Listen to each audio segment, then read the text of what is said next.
The Lost Prince. Leo was a boy who hated his life. He lived in a small and dirty house with his cruel stepmother and stepsisters, who made him do all the chores and never let him have any fun. He had no friends at school, where he was bullied by the other kids for being poor and clumsy.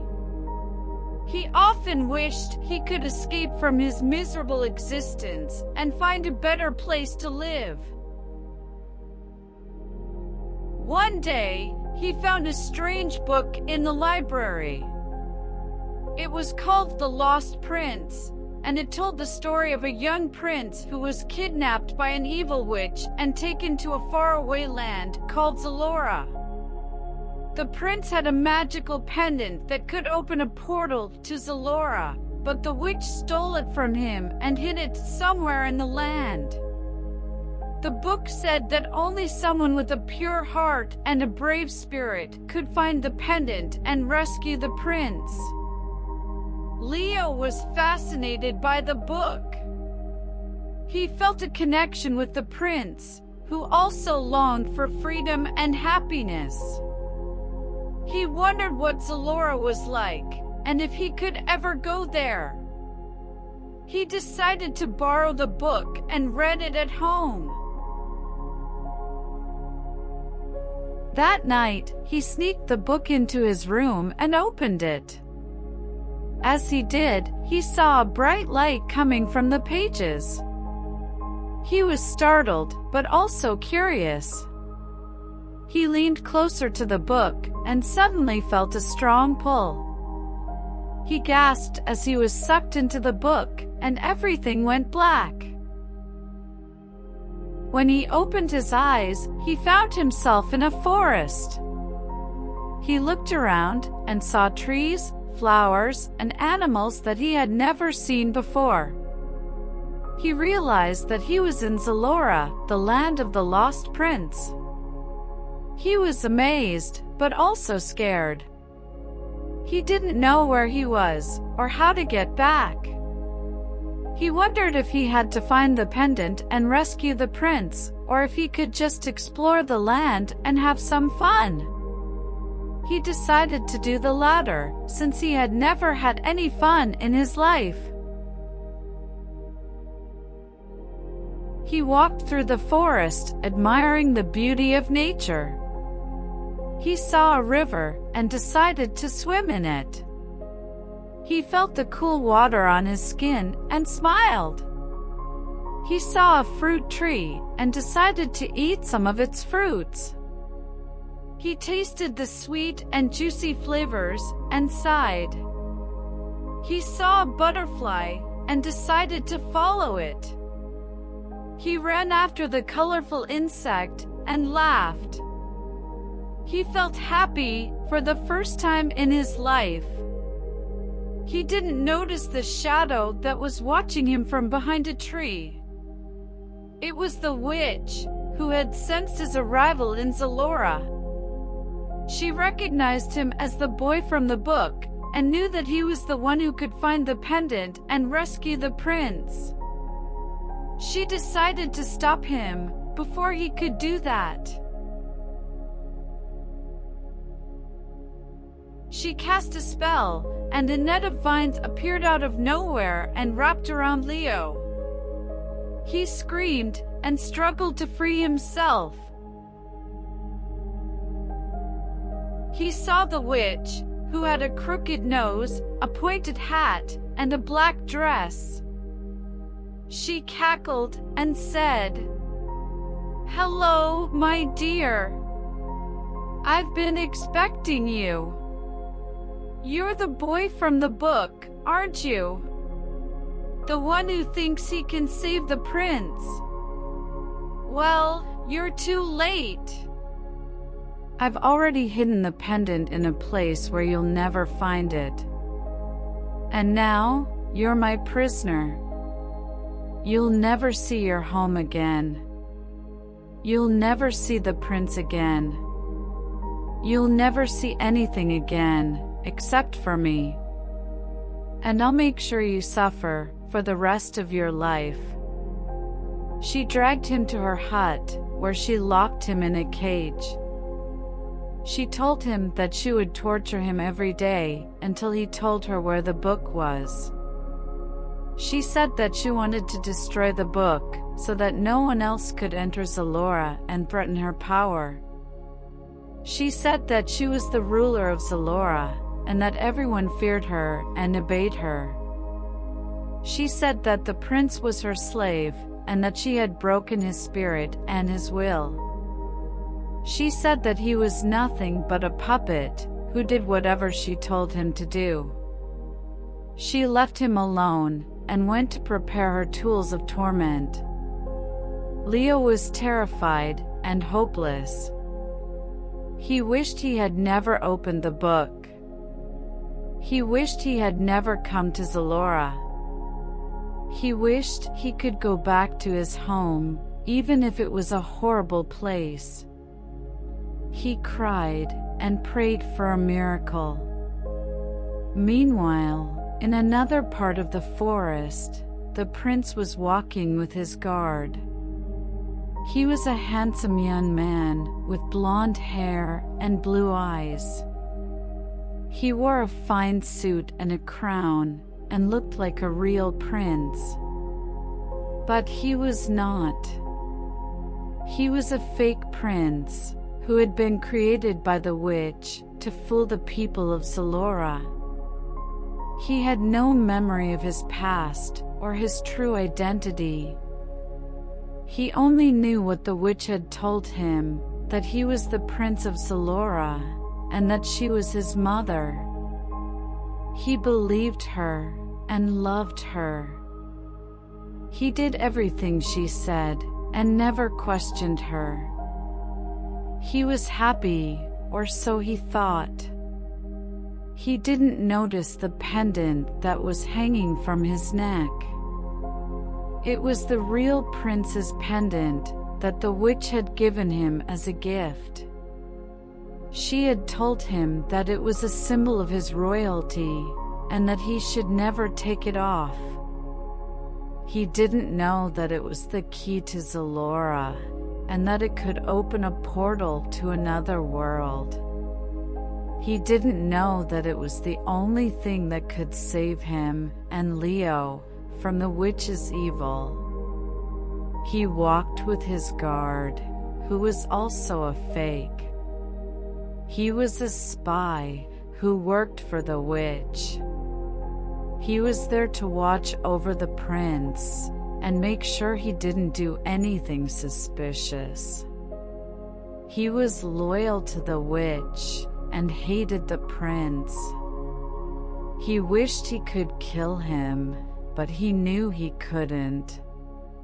He had to wait for the right moment when the witch would give him the order. He followed the prince and pretended to be his friend. They reached a clearing where they saw a group of children playing. They were the orphans of Zalora, who had lost their parents to the witch's cruelty. They lived in the forest, hiding from the witch and her minions. They had no home, no food, no clothes, no toys. They had nothing except for each other. They were sad, but they tried to be happy. They saw the prince and stopped playing. They bowed to him and greeted him. They respected him and feared him. They didn't know that he was a fake and that he was the witch's son. They thought he was the real prince and that he was their hope. They hoped that he would one day free them from the witch's tyranny and restore peace and justice to Zalora. They hoped that he would be their hero. They smiled at him and invited him to join them. The prince was surprised and curious. He had never seen children before or played with them. He had always been isolated in the witch's hut, where he had no friends or fun. He wondered what it was like to be a child. He wanted to try it and have some fun. He looked at his guard and asked him if he could play with the children. The guard was annoyed and reluctant. He didn't want the prince to mingle with the orphans or to have any fun. He wanted him to be miserable and obedient. He wanted him to be a puppet and nothing more. He told him that he couldn't play with the children and that he had to go back to the witch.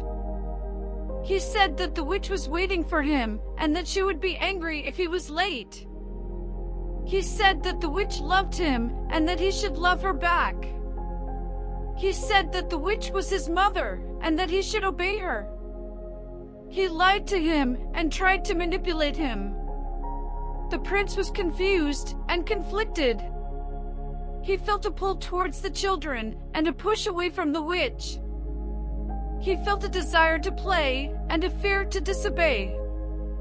He felt a doubt about the witch and a curiosity about himself. He felt something stirring inside him, something that he had never felt before. He felt a spark of rebellion. He decided to ignore his guard and to play with the children. He told him that he wanted to have some fun and that he would go back to the witch later. He told him that he didn't care if the witch was angry and that he didn't love her. He told him that the witch was not his mother and that he didn't have to obey her. He defied him and shocked him. He ran towards the children and joined them. He smiled at them and thanked them. He asked them their names and told them his. He asked them what they were playing and learned their games. He played with them and laughed with them. He felt the joy of childhood and the warmth of friendship. He felt the freedom of Zalora and the beauty of nature. He felt the happiness of life and the love of himself. He felt alive for the first time in his life. He didn't notice the pendant that was glowing on his chest. It was reacting to his emotions and his actions. It was awakening his memories and his true identity. It was revealing his destiny and his purpose. He played with the children until the sun began to set. He realized that he had to go back to the witch or she would be furious. He didn't want to leave the children, but he knew he had no choice. He said goodbye to them and promised to come back soon. He asked them to keep his visit a secret and not to tell anyone about him.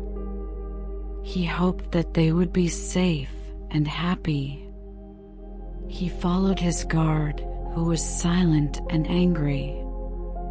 He had watched the prince play with the orphans, and he had hated him more than ever. He had wanted to stop him, but he had been afraid of the children's reaction. He had waited for the right moment when the prince would be alone and vulnerable. He had planned to kill him and to take the pendant. He had hoped that the witch would reward him and praise him. He grabbed the prince and dragged him to a dark and secluded spot. He pulled out a knife and stabbed him in the chest. He smiled and said, "Goodbye, my prince. You're not so lucky after all. You're not the hero of this story. You're just a fool who trusted the wrong person. You're just a fake who pretended to be someone else. You're just a pawn who played the wrong game. You're just a waste who deserved to die. He took the pendant and ran away. He left the prince bleeding on the ground and dying. The prince felt a sharp pain and a cold shock. He looked at his wound and saw blood. He looked at his guard and saw betrayal. He looked at his pendant and saw loss. He looked at his life and saw nothing. He closed his eyes and waited for death. But death didn't come. Instead, he felt a warm light and a gentle voice. He opened his eyes and saw a vision. He saw a woman who had blonde hair and blue eyes. She wore a white dress and a smile. She looked like him, and he felt like he knew her. She said, "Hello, my son. I've been waiting for you. You're the boy from the book, aren't you? The one who can save Zalora. Well, you're not too late. You still have a chance to find the pendant and rescue yourself. And now, you're my miracle. You'll see your home again. You'll see yourself again. You'll see everything again, except for her. And I'll make sure you live for the rest of your life." She touched his wound and healed him. She touched his pendant and returned it to him. She touched his memory and restored it to him.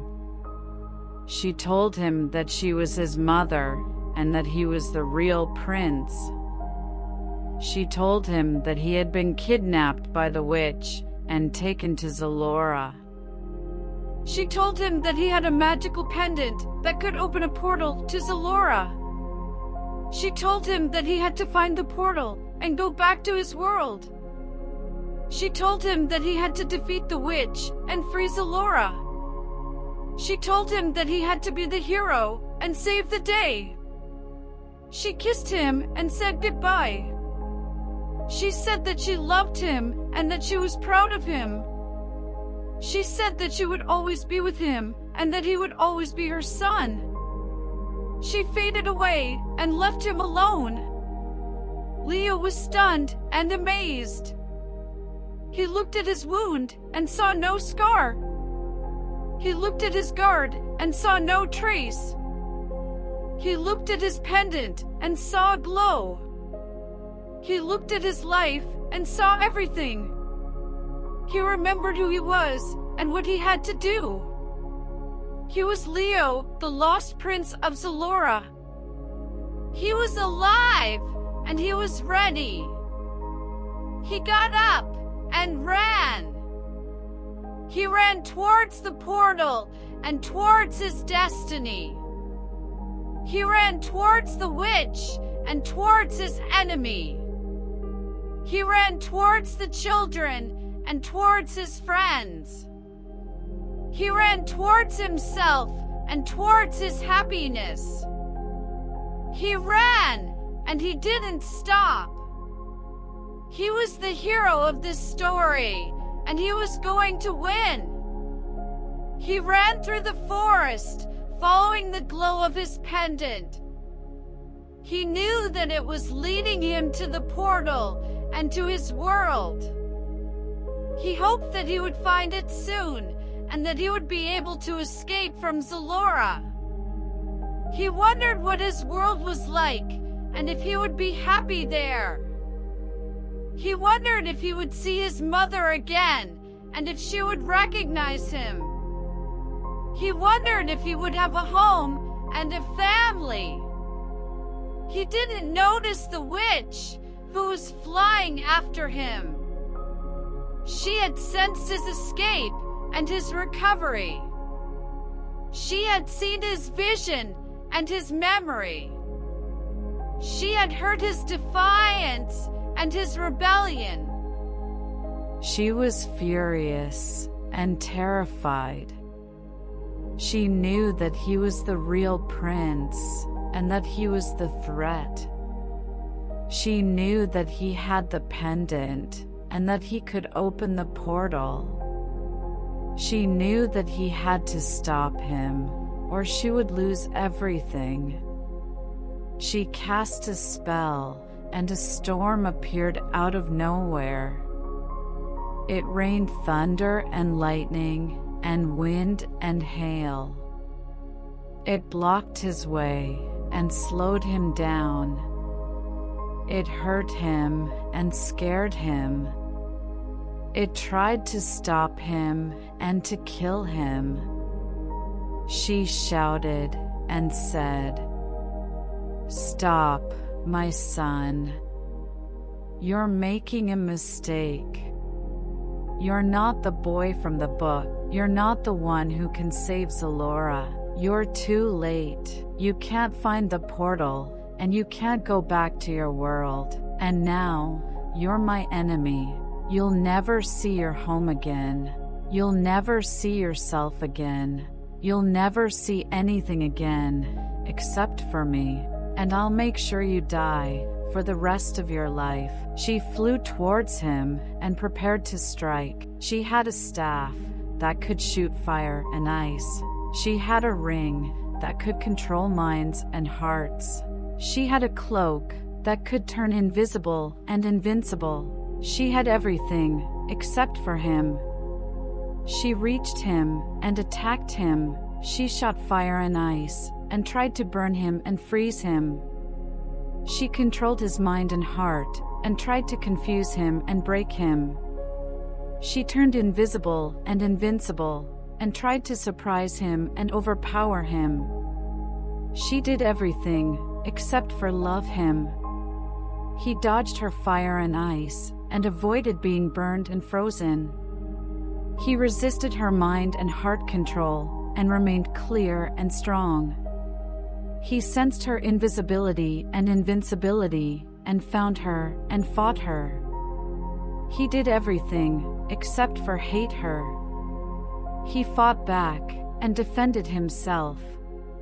He had his pendant that could open the portal and save Zalora. He had his memory that could remind him of his past and his true identity. He had his vision that could guide him to his future and his destiny. He had his mother that could give him love and courage. He had nothing except for himself. He used his pendant and opened the portal. He used his memory and remembered who he was. He used his vision and saw where he had to go. He used his mother and felt her love. He used himself and lived. He pushed the witch away and ran to the portal. He saw a bright light and a familiar voice. He heard his mother, who said, "Come, my son. You've done it. You're the boy from the book. You're the one who can save Zalora. You're not too late. You found the portal, and you can go back to your world. And now, you're my hero. You'll see your home again. You'll see yourself again. You'll see everything again, except for her. And I'll make sure you live for the rest of your life."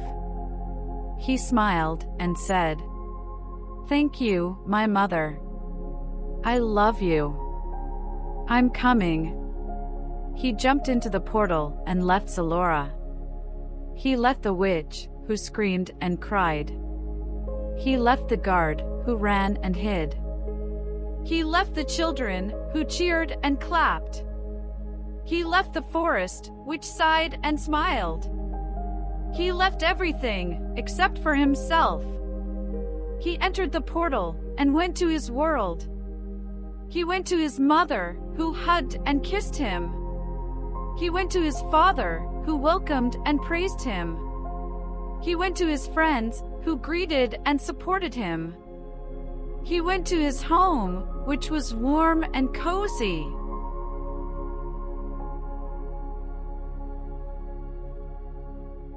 He went to everything, except for Zalora.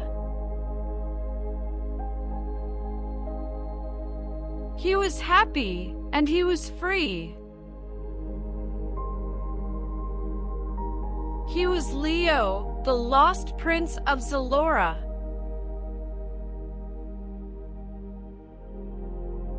He was alive, and he had won. He was the hero of this story, and he had saved the day.